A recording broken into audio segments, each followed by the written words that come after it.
Mix the Music Podcast. I'm your host, Dee Kei, and with me, as always, is my lovely co-host, Lamentful Lu. What am I lamenting? I don't know. Are you sad about something? I don't know. Maybe, I was thinking about my old dog earlier this morning, and then I saw two other dogs. I'm like, I'm really Are you being serious right now? I'm really glad I don't have to pick up his poop anymore.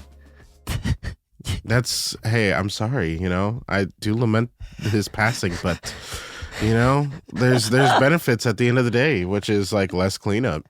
There you go. It's less stinky in the backyard. Anyway, today's episode, we have a good episode today. We're going to try to be helpful here to you, and we're going to talk about what makes a good microphone a good microphone. Yeah, in general. Yeah, we might go into like microphone types, but specifically I wanted to focus in on like cheap microphones and expensive microphones, why it's worth shelling out or why it may not be worth shelling out more for a better microphone. Yeah.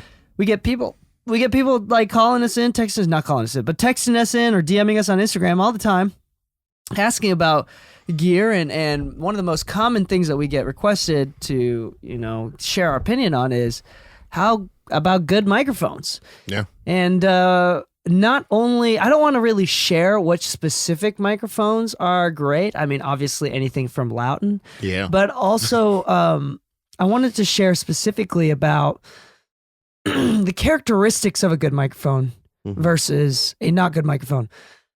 Wow, I got like a frog in my throat. Do you hear it? I hear it ripping. Excuse me. But let's talk about, let's stick in the realm of condensers for a moment here. Let's talk about like a cheap condenser microphone and an expensive condenser microphone. Lou, what is like a consistent thing that you can tell that a characteristic difference between a cheap microphone and an expensive one? Just one. Its ability to actually handle enough pressure from the sound source. If the microphone, like SPL. Yeah, if the actual microphone starts to crap out when a vocalist like yells or does like some louder ad libs, or like is like an R&B singer and they belt and the capsule can audibly distort before you're even distorting on the preamp or the interface, like the capsule itself just can't handle that level of pressure. Ooh, that's a good one. Yeah, I didn't even think about that one. Yeah, and especially, some of these like small diaphragm condensers, like they're really great. Sometimes they even have options too, like a pad or a filter. But yeah, they can handle high SPL, especially some of these mics are specifically like, that's one of their selling points, is that this one specifically has extremely high SPL. And you know what sounds really great on snares actually is a small diaphragm condenser can sound really great on snares, but only a handful of of condensers can handle that high SPL from a snare. Yeah. One of my favorites is like, what is it? The SM81 that we have, that really crappy one. It always sounds really great on a snare. I think I stole it from like a Wolfpack video that I saw them doing it once, and I've been doing it ever since, like from like 3-4 years ago. So it sounds great. One of the ones that I like to use is, and I hate to be that guy, but the Neumann KM184s. And I say that guy because those are small diaphragm from Neumann. Yeah, it's kind of funny. Everybody's a big Neumann fan, especially at the beginning stage, and then later on, it's kind of like when you're a teenager and you look at your parents and you're like, "Man, you guys were gods to me at one point, but now I see the flaws." And you're human. You're not bad people. You're just human. And the Neumann line, there's some really good options in there. And the KM184s is one of the ones I would definitely choose. But obviously they're much more popular for the U87, which after the growing up stage in audio, a lot of people just kind of like slowly, once they've used it often enough, they're like, oh, it's actually not that great. Yeah. Yeah. But like, Neumann's not so bad that I'm going to write a memoir about it. Exactly. Like it's just not always going to be your first choice. But when it comes to small diaphragm condensers, if I'm doing like some shell mics, that's just like everyone, the 184s. Yeah. That's just like every parent's goal is just not to have a memoir written about them. It's like if there's no memoir, New York Times best-selling memoir written about us, then like we were good parents. Like I forget whose memoir it was, but they talked about my absent parents, and the parents had responded in like one of the reviews saying, "We were never absent. You literally lived at our house until you were 30."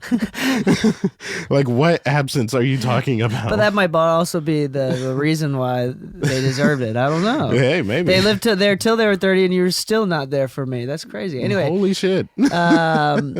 Anyway, let's go into another thing as well. Point number 2. So point number 1 was SPL be able to handle very loud sources. Point number 2, I'm gonna say this is the easiest one to tell for me, is the ability to handle top end. So for example, some super fast giveaways of cheap microphones is the S's, the sibilance is really bad. Yeah. And there's like distortion going on. So it's kind of like what you were talking about. Like it can't handle the high pressure, high frequencies. Like it's like frequency dependent almost. And like those S's sound really bad. The natural resonances in the voice really stick out.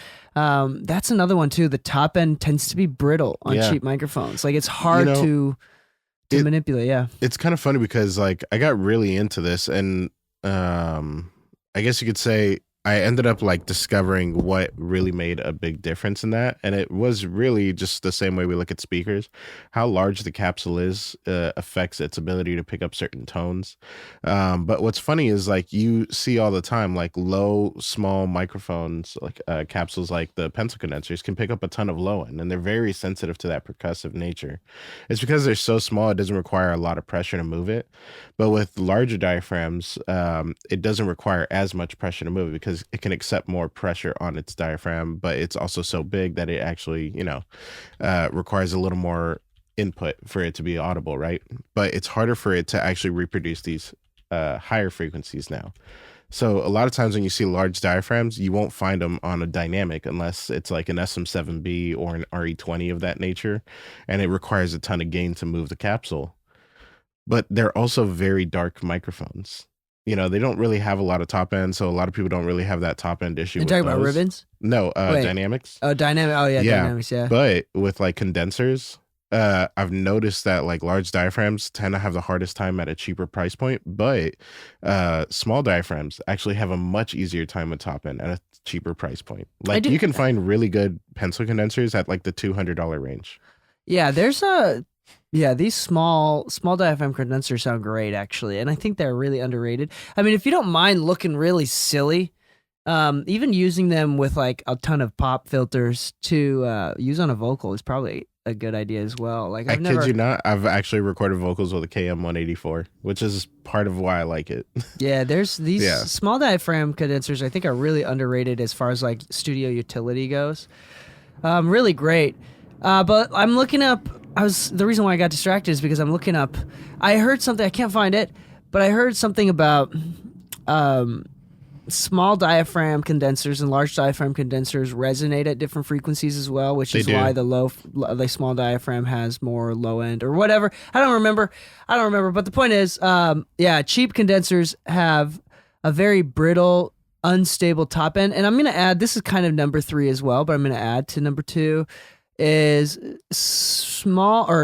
cheaper, more affordable microphones are a little bit more difficult to manipulate post-production. So during mixing, a cheap microphone is harder to mix. Yeah. There's a lot more resonance frequencies that stick out, and the top end is so brittle that like if you boost it, it's going to sound harsh. It's not going to sound better. And again, I think it just comes down to, from my best guess, and this is just speculation, I don't know what technically is going on under the hood. It just sounds like it's a lot more distortion going on, which is probably what it is. And it's just not as smooth or linear, and it's harder to manipulate. It doesn't work well with EQs. So this is actually kind of a good thing that you bring up, because it actually reminds me of like a test that I did between, and so everybody knows, like me and Dee Kei have tried the C800G a bunch of times. We're not C800G fanboys or anything like that. And not to say that if you like it, it's a bad thing. But let's be honest, we realize it's a very expensive mic. And because of that, a lot of people are going to lean towards it. But I did a test with a friend once. It was the Manley Reference Cardioid with the same supposed like tube swap to match it as close as possible to the C800 and a real C800G. Both of them are actually great microphones. People use them with all kinds of success on both of them. Nobody ever really complains about it. But the one thing that you could definitely pick out, though their tonality was similar, you could pick up more of the room. And it wasn't because of like the tube or the power supply or anything. It's the capsule and how the capsule was tuned. And so cheaper microphones tend to have capsules that pick up a lot of ambience. They pick up a lot of air. And because of that, they're kind of prone to being noisy and somewhat distorted. They have like this weird sweet spot issue of like gaining the mic, where if you don't gain it loud enough, you don't get enough signal. But once you hit that threshold, like now it's too loud. You have to find like its sweet spot per like cheap mic, and that's not always the case, but it's one of those like very evident things in a cheaper microphone where you kind of have to drive it a certain way for it to actually run properly. And even then, there's other underlying issues that when compared to, you know, a mic that's been looked after a little more by the developers, you would see those things not exist. So for instance, one of the big ones for me would be room noise. How much ambience is it picking up outside of the source material it's intended to pick up? You know, when you think about acoustic treatment in the room, it's very important. But when you see videos of like Michael Jackson and everybody recording at like Westlake Studios and all that, and you see them in the big room and you see the camera in the room, you can hear the room echoing and resonating loud. It's not a dead room. When you think about studios like East West or United, they have massive live rooms with no absorbers. They just have diffusers everywhere. They're very resonant rooms, yet the microphone can actually capture them as if it was like just dead around them. It sounds lively. It sounds like there's air around them, but it doesn't sound very chambery or hall-like. Yeah. So that's yeah, dude, these nice mics in these nice rooms, they sound gorgeous. People are so afraid of capturing the room noise, but sometimes it's like what makes the recording sound great. Oh yeah. So especially like the bigger the rooms are, you know, things of that nature. So let's also talk about, I'm trying to think of like when it's okay to not spend more on a mic, but in general, I think when you know you're going to destroy it. Yeah, yeah. Like when a you snare know, mic. Like a snare mic, it's okay not to have the most expensive 57 all day. Yeah, or whatever, you know. Well, 57s and just like anything dynamic is just so rugged, right? Yeah. It's just, they can handle so much. I'm still surprised my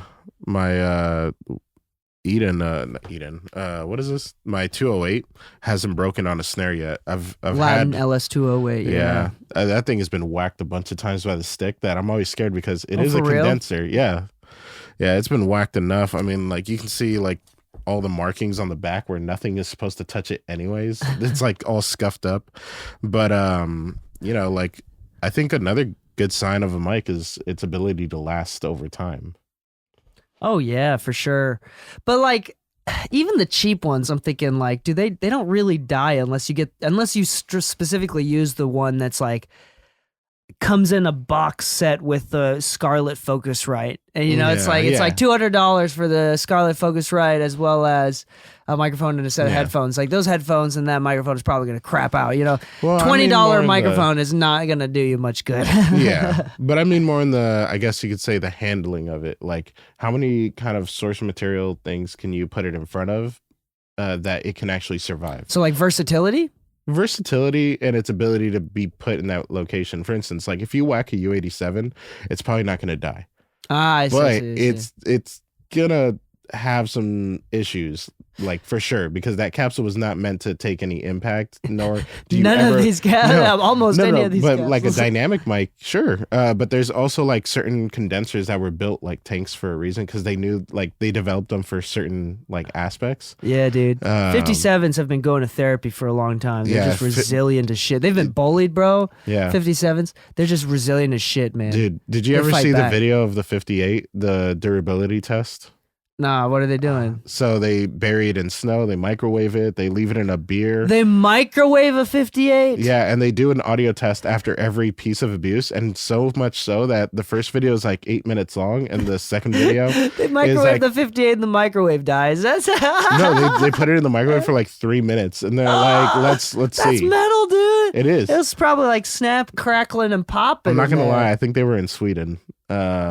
Like are there microphones or are there microwaves and different? Microphones maybe have a better relationship over there? Yeah, dude, I don't know. That's crazy. Like they literally put it in the freezer, their fridge, and let the ice freeze over it and everything. According to the wives' tales that all of our moms in America say, like putting anything metal in a microwave is how World War III is going to start. Just like total meltdown, atomic warfare.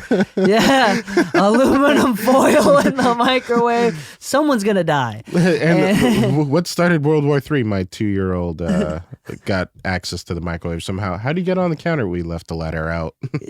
What? He just pushed the ladder in the right place, stuck a fork in there, and was like, let's see what happens. Yeah, dude. World War III. Those SM58s, those SM57s, bro, they can withstand extreme abuse, man. Yeah, so if you guys haven't seen the video yet, SM58 durability test on YouTube. That's all you have to look up. Anyway, they actually use it as a hammer. At one point, they run it over with a car 3 times. Hell yeah, dude. Hell yeah, dude. That's amazing. And that's kind of like what you get. But that's like dynamic versus, well, cheap dynamic couldn't handle that. Remember also I remember, dude, back in the day, like I'm talking like sophomore, junior of high school is probably when we bought microphones. I remember buying like that cheap set of microphones from Guitar Center. It's like $180 for a pack of 5 or 7 drum microphones. It was the DR reference, I think. DR reference set. I was thinking the Samsung kit, but the $200 pack through Sam Ash. No, yeah, it was $200. The Samsung made microphones. That's crazy. No, Samsung. Samson. Oh, Samson. Oh, yeah. No, I'm talking about like the DR Pro. No, yeah. The digital reference ones. Like the $200 for like a pack of 5 or 7 drum microphones. You remember why that was, though, right? Wasn't that company owned by Guitar Center? Well, DR Pro was owned by Guitar Center, and Samson is one of the sons of Sam Ash. Oh, that makes sense. Yeah, that's Samson. hilarious. Anyway, but with these like microphones, these really shitty microphones, it's like, first off, better than nothing. Yeah. You know, but I will say I had the Amazon kit. I do not think it was possible to get good drum tones out of that. No. And granted, if I had those mics now, I think we could do something with it. Mm-hmm. But like, especially these cheap microphones are just way less beginner friendly as well, which might also be a reason why you want to get it, because like you just want to knock those bad recordings out. Like everybody's got to have bad recordings, and you just want to knock those out. Like, could you imagine a career where you're like, I sounded better 2 years ago? Yeah, that's a wild place to be. Yeah. That'd be crazy. That'd be sincerely depressing. Yeah. It's like, did I stop working? No. How are you getting worse? It's like, somebody's got to tell me I suck. No, this is a problem. Actually, this is a great segue, kind of like, not segue, or like a little tangent here. I think it's really important to say, but this is something that happens quite often, especially within like the creative fields, where people all of a sudden like have money and they like buy their way into nice equipment and they still suck, and then that becomes extra weight on their ego and becomes I don't know a single person that's able to confidently release music because they had money and they went from not being any experienced at all to having all the gear in the world. Like, there's a lot of people that I know that are not a lot of people. There's a few people that I know in that situation where like either they had money, they made money, they're getting to music later in life, or like they went from like no experience to having no experience and the nicest gear in the world, and they're like confident about their ability to make music. It just doesn't there, because what happens is then you remove every single excuse that you have to suck, and you just suck, and it's 100% you because you suck. You know, there's no other reason or excuse that you can make, which like sounds bad, but it's like kind of healthy to be able to make some excuses like, I'm going to keep going. I suck because this microphone sucks. But if I keep going, like I can afford a nice microphone and like it'll make me sound better. And by then, by then I'll know more things to do to make that thing even sound better. Yeah, that's crazy. Yeah. That's crazy to think about. I haven't like really recognized that until we've talked about it right now. So, but I think that's why we kind of need to know what makes a good mic later in our career versus at the beginning. At the beginning, you kind of just want to experience things. You want to kind of go with tried and true for different people. You know what I mean? Like if everybody tells you C12 is great, okay, but you don't understand why C12 is great. You know that you want to buy one. You need some like reference. You need contextual information. Yeah, context, dude. Yeah. So like when you first start out, you might be only able to afford like Warm Audio's C12 clone. And that's totally cool. Like, and that's a good mic, to be honest. Yeah, we have the Warm Audio C800 at the studio as like a secondary mic, and that's a solid mic. I like Warm Audio's gear. I've never been disappointed by Warm Audio's gear, actually. I can't say the same, but I think it's because I was like tainted by one specific piece of gear, and it was one specific issue. It was the 1176 noise. And that was it. I got. Was it with mine? No, I had them since initial release. Like I bought one of the original releases. Huh, I didn't have that issue in mine. I had a Yeah. pair, which I don't have anymore. Yeah, I was I don't working have at anymore. Sam Ash when Warm Audio started, and that's when like I picked it up, and it was just there was two main issues. It was like I want to say it was like a power So supply it's issue. probably something that they figured out since then. It's probably figured out by now. Yeah, but yeah. I did notice the one thing is still present. It's the on their two-way clone, because I went to a buddy's house to like mix for him for a little bit about 2-3 months ago, and I still recognized a little bit of like buzzing when compressing, but I think that's part of the characteristic that they kind of like built in, and it's something that's not present in the original too. That might be a power supply or like a house power thing too, like the power of the anyway, no, I've always enjoyed my Warm Audio stuff, and I still have we still have the mic, we still have the bus the mic is doing as well. great. We're talking about something totally unrelated, so let's get back into microphones here. Oh yeah. But yeah, I do think that microphones they've gotten so good too. Yeah, cheaper microphones are getting so better. Good. Yeah, don't buy anything on Amazon. That's just, if you buy a mic on Amazon, you're bro. Hold on. Don't buy a weird third party camera company that's selling microphone. Still buy like your Warm Audio, still buy your Lawton Audio, still buy like your Sony or whatever on Amazon, but stop buying the Amazon knockoffs. Yeah, those. Yeah, that's for sure. Also, I want to talk about the great thing about not having money at the beginning or not being able to afford different microphones is that context that we talked about a moment ago is extremely important. When we say that we don't like the Neumann 87 or the C800G, what I'm not trying to tell you, and what we're not trying to tell you, is to not use them, and we're not trying to tell you that you're not allowed to like them, or that you're less, or we're better because we dislike them or something like that. What we are encouraging you to do is to try other microphones as well. And if you haven't tried the C800G, and if you idolize it and you just haven't spent a lot of time with it, spend more time with it. And come up with your own opinions, because these are, at the end of the day, to a certain degree, after a certain price point or a certain level, it comes down to preference. Which is like people forget about. People think it's like objectively this is a better microphone, and objectively that's incorrect.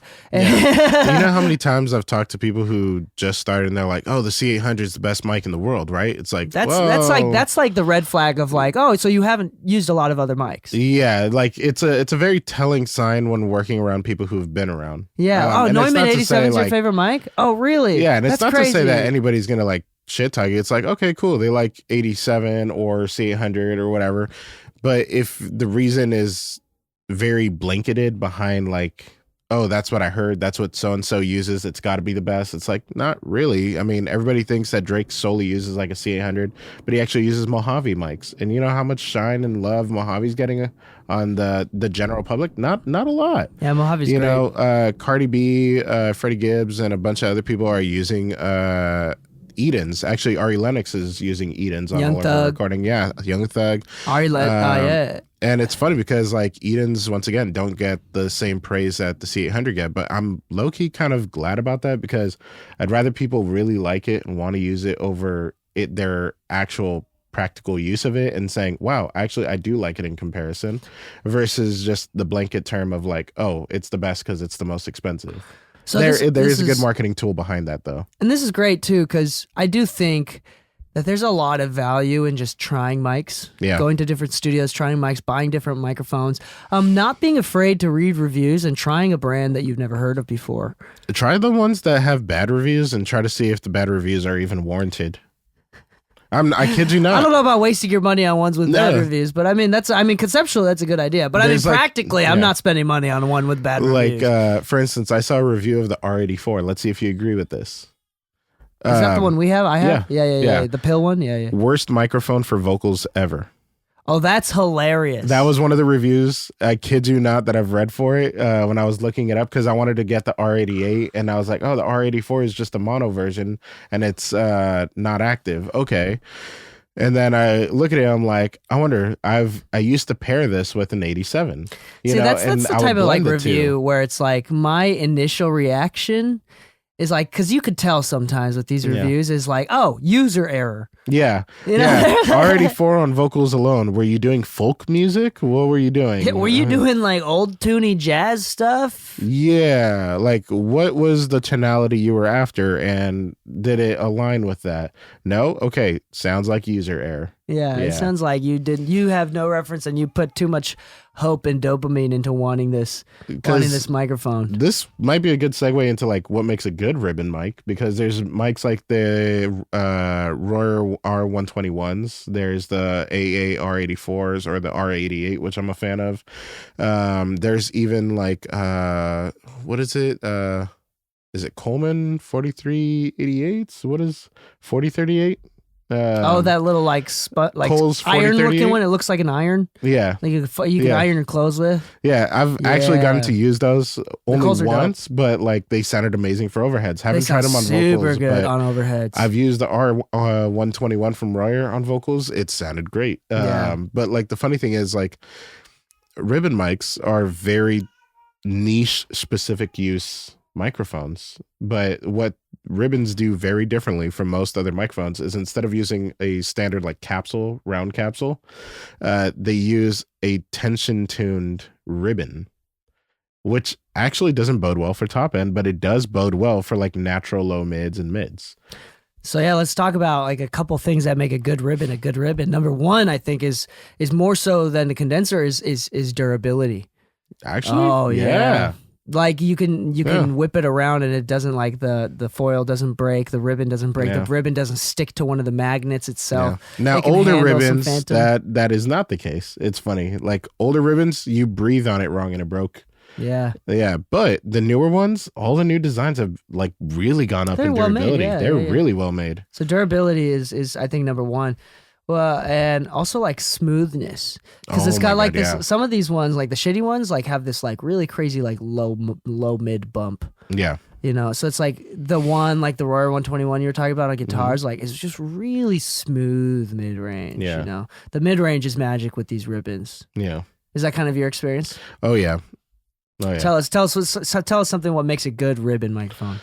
For me, something that can handle a little more SPL is always. Reason being is one of my favorite uses for them is almost like a semi room mic / gooch mic. So ribbons. Crotch mic? Yep. Well, I like to call it the gooch mic. That's for drummers, by the way. You put a microphone pointed at their wiener. Yep. And then just above the kick drum. Or no wiener. And then you literally you point it there and then it picks up everything. It's great. So it's kind of funny because like it picks up everything, but when you compress it, like because ribbons are so transient, like you actually get this nice like very thick thumpy tone with them. So like using it on like a guitar cab, you actually get a little more of that warm resonance, that lower mid thickening of the guitar tone without having to be so extremely projected in the upper mids. So like when you're doing like rhythm guitars and using a ribbon mic with it, it actually sits in the mix a bit better because you can blend in a little more of the ribbon to add density to like the lower guitar tracks and bring it down on some of the more present or prominent guitar tracks, so that you're not eating up so much of those low mids, but you can still have a secondary mic that controls the amount of body you want in your tone. Oh yeah. Yeah, but because it's so transient, it just lends itself well to like a good, I guess you could say, like dynamic mic that's picking up the transients and like mids and upper mids. Like it's a good balancing microphone. Oh yeah, ribbons are great. And I think we could talk about other microphone types too. I wanted this less to be about microphone types, but let's go into well, those are the main ones. We talked about dynamics already, actually. Yeah. To a certain degree. Yeah, durability. Dynamic microphones, they're just meant to be thrown around, to be honest. And I think that would you agree with this statement? I'm thinking out loud right now, but what makes a good dynamic microphone? A good dynamic microphone is going to make a little bit more of a difference in live scenarios than in studio scenarios. I think that's exactly the case. As somebody who does live sound all the time, a very well-made capsule on a dynamic microphone makes the world of a difference. For instance, I'm from a stage perspective. When it comes to Sennheiser, I'm a fan of some of their studio mics. When it comes to live, I'm very much an anti-Sennheiser guy.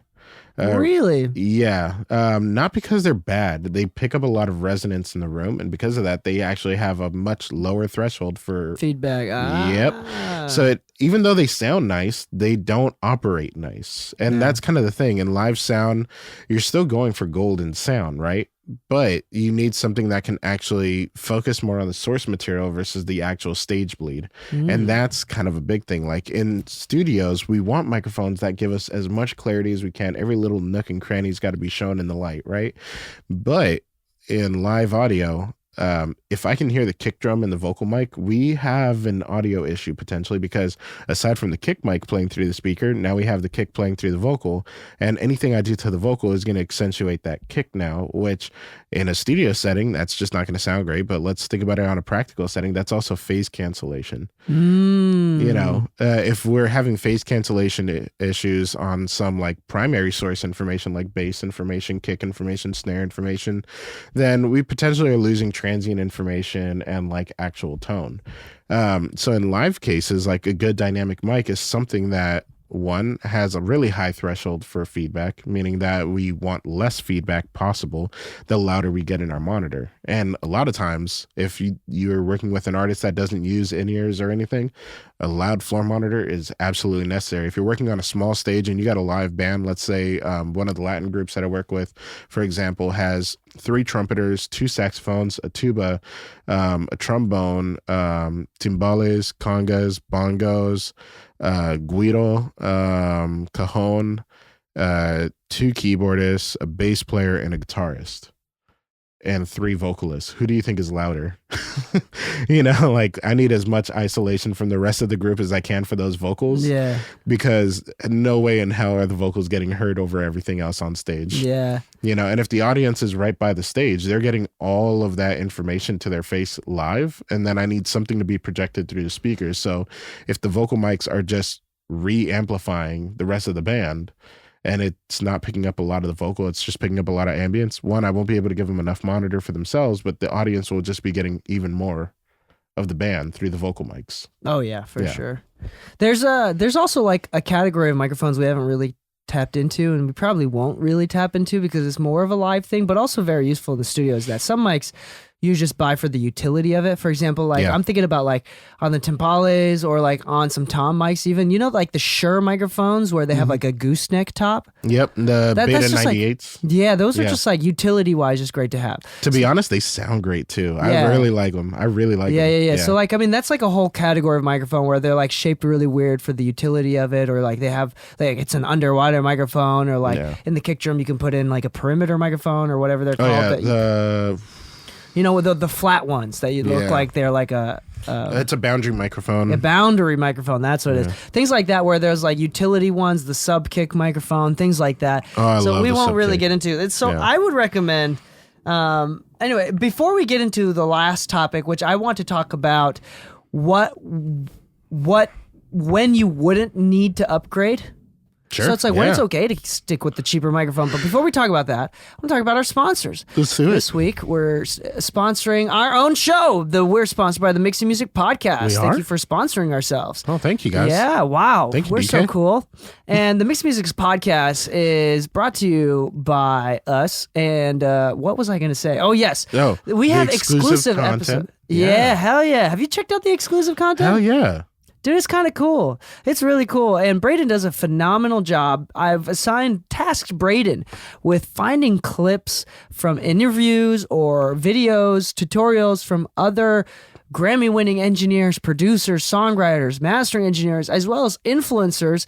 And Braden and I, we talk about the brutal truth, and we analyze what these people are saying and why it's a good idea or why it's a terrible idea, why these people are fucking wrong. Sometimes we talk about that. And sometimes we talk about how they're absolutely correct. And it's really useful. It's very technical. It's very curated. It's curated very well. Braden does a phenomenal job and does almost all of the work.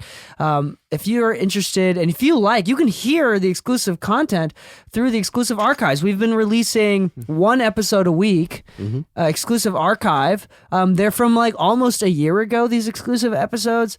and it's only one a week. But if you go to the website, go to mixingmusicpodcast.com/exclusive for $4 a month or $40 a year, you can get access to 2 new episodes every single week on Wednesday and Thursday alongside our free content. So it's a really great thing. Go check that out. Once again, that's mixingmusicpodcast.com/exclusive, or just go to mixingmusicpodcast.com and check out our sponsors and our other things. We appreciate your support. So on the last note, let's talk about when it's not a good idea to upgrade your microphone. Okay, I'll go first. When you can't afford it. Let's bam, be bam, honest. bam. Let's be 100% honest. A lot of people are saving up as if the microphone is the priority because it will make the greatest difference in their setup. Now, if you have a $20 Amazon mic, you might be right. You might be right. Recording on the wax is gonna sound better now. Recording on your iPhone headphones. Recording on the microphone built into the gaming headset. Like, dude, I know people who made their records like that and got like really big on SoundCloud and everything, and then they're like, oh, okay, maybe I should take it a little more seriously, but like, not, dude. If they got big on SoundCloud, you got to keep doing it. Don't mess with the magic, bro. But I see a lot of people who are like, oh yeah, like I'm gonna pull out a credit card and then I'm gonna get this mic, and I'm like, hold on, do you make money from it? Do you make money from that? Because the ROI on a mic, on any piece of equipment outside of your computer, your speakers, and your acoustic treatment, really doesn't have an ROI that's really that trackable at all. And your microphone is definitely probably the biggest factor in that. Yeah, this is just like financial advice in the general. Like, that's just good financial advice. Yeah. Like, sometimes, like, if you have a mid-range, like a $300 to $700 microphone, and it's been doing you good, it's not worth going into debt. Like, the problems that it's going to solve from getting like a nicer microphone is not going to be worth the debt you're going to collect if you can't afford it. So it is better, it's different, but realistically, it's not going to change your life in a way that's worth going into debt for. I think that's the best way to put it into. So that's a good financial advice, Lou. And we talk a lot about that, spending habits, but also from like a problem solving perspective, like the problems you think it's going to solve, it's not going to really solve. And at the end of the day, if you want to actually, I recommend this, depending on where you're at, like if you're in Los Angeles or depending on where you're at, even Guitar Centers oftentimes have rental centers, or go to another studio, just rent a couple hours of studio times and bring in like a friend and just say, hey, let's record your next song. And, go out of your way to try all of these different microphones before you buy them. And I think try to emulate the best way that you can your setup. For example, if you go to the studio to try to use their microphone, don't run it through their vocal chain. Yeah, don't run it through their vocal chain. Just go straight into their converter just to hear it. You can hear just the mic. And remember that every room is different. Oh, for sure, sure. Like if you record in your closet surrounded by your sweater, it's going to sound very different than if you rented the studio and you recorded in a perfectly treated room, but contextually speaking, take your mic with you. Oh, that's a good idea. Yeah. Take your mic with you. That's a great idea. Yeah. That way you have a reference point. Yeah, so I wouldn't go all into it right away. Like, it does solve a lot of problems. It is worth having a nice microphone. But we're also talking in the perspective of 2 professionals that make full-time money from music, right? Yeah. So keep that into mind, especially not just this episode, but in any episodes that we talk about. For example, we did bring this up with buying gear in general, like with compressors and EQs. Like, buying gear as a hobbyist is very different than buying gears as a professional. And from a professional standpoint, it doesn't make as much sense than as a hobbyist. Yeah. A hobbyist, it makes more sense to buy gear as a hobbyist than it does as a professional. Yeah. Depending on the scenarios. As a hobbyist, you do it specifically for mixing. Yeah. For recording, it still does make sense for a professional standpoint. Yeah, it does and it doesn't. I'd say on the recording end. I'd say it for one reason. Okay. It's a utility thing. It's more of a utility. It's a utility thing because like utility for a commercial studio would be its brand marketing, right? I was thinking also like you want to compress on the way in. Now, the other way is like UAD. Yeah, but right? like when you do it on a personal way, that's the mindset. But like on a commercial level, it's like, okay, cool. We got to buy a compressor. We should buy a tube tech. Why? It's like, because we can put that on our website and people will book because of it. Because people are stupid and think tube techs are the reason why their vocals are going to sound good. Yeah. Thumbs up. And then we throw that on our website. Heck yeah. Yeah. But if it's for like, let's say you're doing professionally from your home and you're working with people that you want to work with, like you're actually going out and scouting your client versus your client scouting you, don't worry about getting the most expensive one. Get something that you like. Dude, yeah. Yeah. Also, speed up your attack on tube techs, y'all. Yeah, they're too slow. Sometimes it's just get funny looking waveforms. Where it's just like transient nothing. Yeah, learn how to use your shit too. Honestly, I think that's a good way to segue into that too. Like sometimes like using your microphone and getting acoustic treatment is a better investment than upgrading your microphone. But there's also lots of times where it's like, hey, like you're trying to record a drum kit. But this is me, dude. But I have 2 different condenser microphones from 2 different companies I'm using as stereo overheads. And like I'm putting together like this SM57 is put together by tape, dude. And it's just how, like it's literally I know which time. one you're talking about. Yeah, well that one I modded, so it's some tape. But yeah, like there's times that $100 drum kit microphone, those kit microphones, those are long gone, I think a good idea of when not to upgrade your mic is when considering where you're recording. Honestly, it's kind of like what I was saying about the closet. If you're recording in the closet and you're surrounded by clothing, try recording in your living room, try recording somewhere with a higher ceiling, try recording at a friend's house and see if you still don't like the sound of your mic. Because our actual ambience actually plays a huge factor in how the mic sounds, especially, like I said, considering whether we pick up a lot of the room or not, whether you use a Chaotica eyeball or not. Sorry about the yawn. But a good example of this would be the Chaotica eyeball. I'm not a hater, but I'm not a fan. The reason I say this is it doesn't always sound the best. No, it becomes a vibe thing at a certain point. Yeah, it's a solution, but it's like hopefully you don't have to have the problem. Yeah, like I went to a friend's house. They have a place up in downtown LA, and they live in one of those kind of like cement floor, old school buildings that's been modified on the inside to be a little more modern. They put like new elevators and nice paintings, whatever. But it's still a cement floor, cement walls, and just giant windows of glass. They got like blotch. They got some nice ass squibbles in frames. Yeah, like exactly. Nice ass squibbles. You know, I get stoked for squibbles, bro. On their windows, kind of. Oh thing. hell yeah, dude. Yeah, it's that downtown apartment. Yeah, right? People got them gray suits on with 3 buttons, dog. Oh shit. Oh dude. shit. Oh, did you forget about the monocle? Oh damn, dog. Don't forget about the monocle. That's when you really hit big. Oh wow, dude. No, but it's kind of funny because like they told me, they're like, I feel like my mic sounds a little bit cloudy. I was like, what do you mean? They're like, it just sounds like I'm a little muffled. And I'm like, okay, well, let me see. Where do you have the mic? And they reveal these curtains that they made like a pseudo booth, and then they had the Chaotica on it on top of that. And I was like, okay. And like I was looking around the room, like, you have acoustic treatment everywhere. Like, why do you need like a booth? Like, it sounds good in here. So I take off the Chaotica, I take off the curtains. I'm like, how about we just track a verse real quick? And he's like, yeah, okay, cool. And I just to give him like the placebo pill, I told him like, I'm gonna modify your vocal chain a little bit. He's like, okay, cool.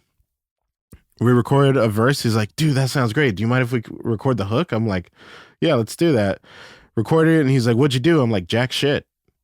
The Chaotica does this whole like tunneling thing where it kind of muffles your voice a little bit, like cupping the mic when you're playing live. You don't cup the mic when you're performing live unless you want that muffly tone. It projects a lot of mids, so that could have been some of the harshness you were talking about. And you said it sounded kind of dead. That you wanted something that sounded like it had a little more air, remove the curtain as well. And he's like, dude, it sounds so much better. What'd you do to the vocal chain? I'm like, nothing. Literally nothing. We just removed the things that were clouding your sound in the surrounding area of the mic. Yeah. Sometimes you don't need to buy a new mic. You just have to play with your microphone. Yeah. Like, just play with it and see if you like the way it sounds. Go rent a mic and compare it and see if you have the same issue in the same spot. Yeah. Yeah. That's actually a really good point there. So I don't think that everybody needs to upgrade their microphone. I do think, what do you think is like the price range when mics start getting good? Like within the $500 to $600 mark. I'd say $300. Really? You found some like really good $300 mics? Yeah. They're not always going to be condensers, but they're going to be good. Oh no, yeah, specifically for condensers. Specifically for condensers, 600 is good space. Yeah, like 500 is 600. still good, but it's like hit or miss. Like anything 600 and above is honestly like commercial grade reliable. Yeah, it used to be like best mic under 500 or best mic within 5 to 1,000. I feel like nowadays it's more that best mic under 600. Yeah. You know what I mean? Like, I feel like that's the new category we should be seeing on YouTube. Reason being is that like there's this border between like the 600 to like 1,100, 1,200 where you start seeing some really, really good mics. The ribbon mics start popping up and everything. Yeah. 1,000 mics is another threshold. $1,000 is like another threshold. Yeah. But like the $999 is still just shy of like its peak. You know, so like I think everything's kind of bumped up like $100 to $200 in like their threshold of like greatness. Yeah. Because we're seeing a lot of newer mics doing really cool things. For instance, like my favorite thing about the Lawton stuff is the voicing switch, but it's not the only company that has a voicing switch. I don't know if you know this. Yeah. Do you know about Erlen microphones? I was not going to say Erlen, but I know another company that does it as well. I don't know about Erlen. Yeah, Erlen does something that's very special that you kind of brought up earlier, which is certain capsules. Like, Erlen is the name of like, dude, Erlen is like that IT guy. Yeah. In the back, bro. It's like, where's Erlen? My printer doesn't work. Yeah, dude, that's Erlen is a funny name. But Erlen does something with their capsules that, few brands have tried, but hardly succeeded with. They do triangular capsules instead of circular capsules. And the whole idea behind this is to actually make the actual resonance of your capsule go away much faster. It's to minimize that resonant tone in the capsule. And because of this, they actually have like an extremely tight low end. Like it's very present low end, but it's very accurate. The mid range is nice and smooth, and the top end is not brittle. Like I've used a ton of their microphones, and they sound amazing. Actually, the EHR or EHMR, I forget what the model number is. EHR-M. Yeah. That thing is insane. But they actually have a tube one that's going to be. They had showcased it at NAMM. I don't know if it released yet or not. Talking about NAMM, it's coming up. We're going, and we're gonna talk about a little get together. Maybe on the next episode we should talk and announce a get together. We're gonna go bother the people at Interis again. Yeah, but on this one, you can see it's not on their site yet, so they probably haven't released it just yet. But they showed it at NAMM, and the idea is this: you can change the polarity tightness. So it's a fixed, it's cardioid, but it's not fixed cardioid.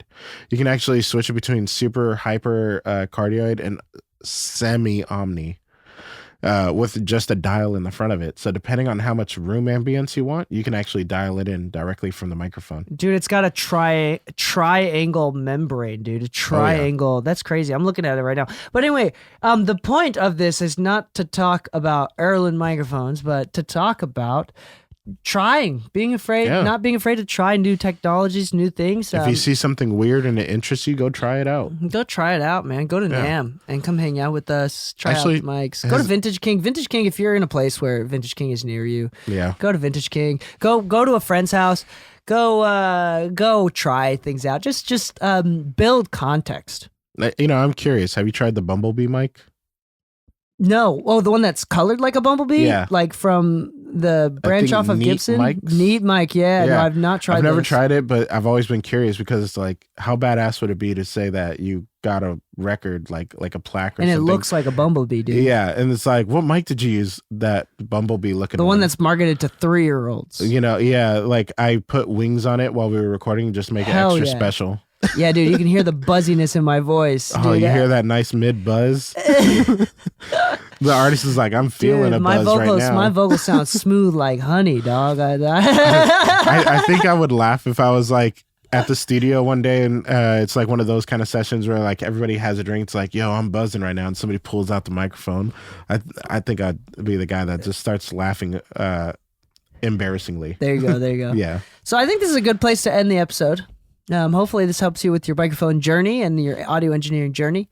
Microphones are important, and I think they're something that people need to experience more of. So go ahead and try out, experiment. Don't listen to us. Don't listen to your friends. Make your own opinions. And on that note, happy mixing, my friends, and stay saucy.